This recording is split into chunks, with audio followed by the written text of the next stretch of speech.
I wish you a very happy new year. So let's start this year by discussing about one of the most important natural resources, that is water.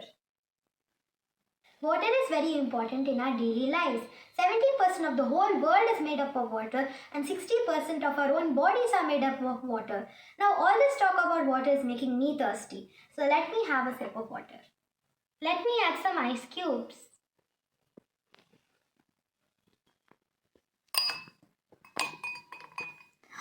Hey, why are ice cubes floating in the water? I assume that they would sink like all other solids do in all other liquids. But looks like these ice cubes are lighter or less dense than water and that's why they are floating.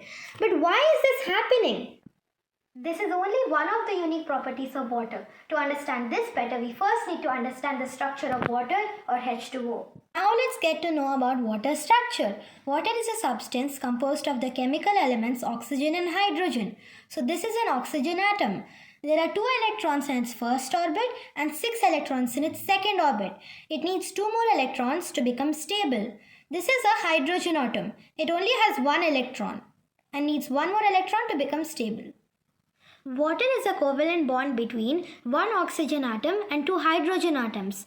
Oxygen shares 2 electrons and each hydrogen atom shares 1 electron each. You might have noticed that water has a bent shape. The 4 non-bonding electrons of oxygen push the 2 bonds of the water molecule downwards. This makes the molecule gets a V shape. Oxygen has a higher electronegativity than hydrogen. Electronegativity is basically the ability of an atom to pull the electrons a little towards its side. So basically here oxygen and hydrogen have a type of tug of war where the electrons are being pulled and oxygen being stronger pulls the electrons a little towards its side. So the bonds are present a little towards the towards oxygen's side.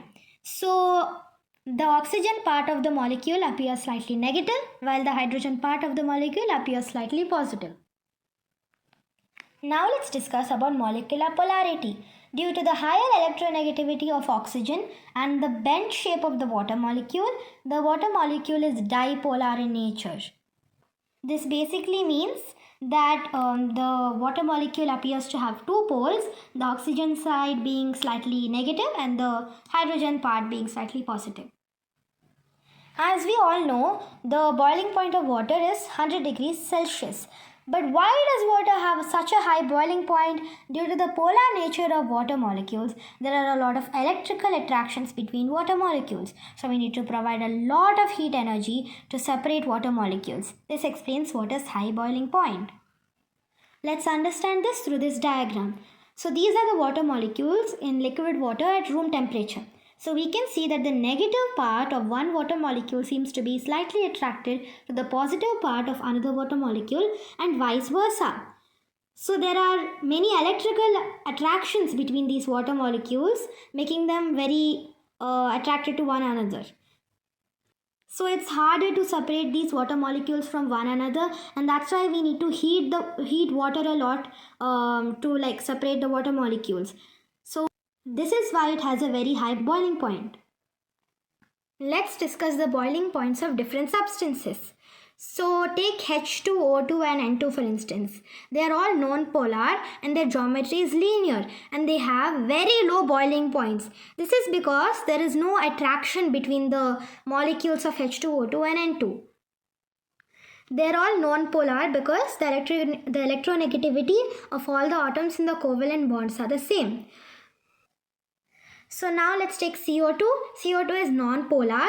Even though the oxygen atoms have a higher electronegativity than carbon, they are on opposite sides and they are pulling in opposite directions. Hence, overall there is no net force and the polarity of the whole molecule is non-polar. The boiling point is minus 79 degrees Celsius. The geometry of CO2 is linear because there are no non-bonding electrons. We already discussed about H2O. It's polar, its geometry is V-shaped and the boiling point is 100 degrees Celsius. Now that we've understood the structure of H2O, let's get back to our original question. Why ice floats on water?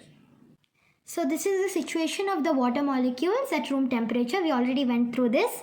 Now if you keep decreasing the temperature until 0 degrees Celsius, the water molecules will stop moving and they'll become still slowly. And the water molecules will form a hexagonal crystalline structure when they are exposed to the temperature of their freezing point, which is 0 degrees Celsius. But why does this happen? One of the reasons is because the V-shaped H2O molecule generally cannot go inside into the remaining space, and another reason is that the like poles of the H2O molecule might just repel it. So between all these molecules, there's a lot of vacuum, and there are a lot of vacuum spaces in an ice cube. So this is why ice is less denser than water and it floats on water. So here I have drawn a graph that talks about anomalous expansion of water and the criteria it affects. So the x-axis represents temperature and the y-axis represents density and volume. So as the temperature slowly decreases, the volume slowly decreases. But when the temperatures drop beneath 4 degrees Celsius, the anomalous expansion of water or the unique property of water comes into play and the volume starts increasing.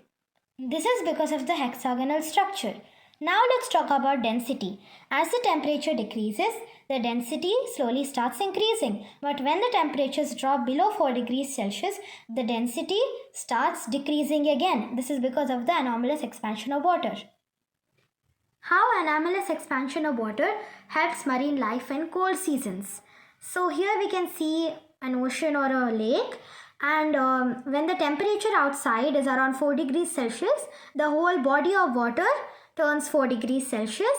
Slowly, when the temperatures decrease further outside, the surface water gets colder and slowly becomes ice. And as we know, ice is less dense than water, so it remains up, while the 4 degrees Celsius temperature water remains down as it's the densest of all temperatures. This is why the temperature in the seas or lakes during cold climates is always 4 degrees Celsius, and the fishes survive by living in a warm climate. Now that we've understood the concept of the anomalous expansion of water, let's try an experiment ourselves.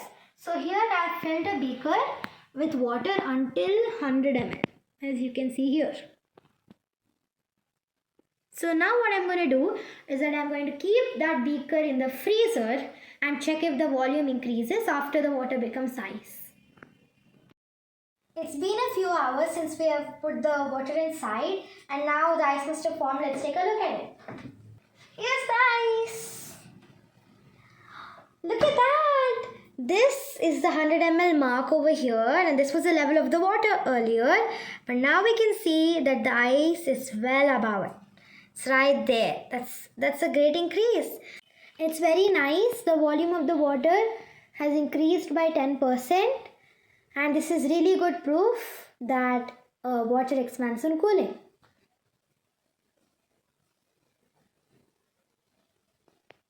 I hope you enjoyed learning about the amazing water molecules, and a very happy new year once again. Bye.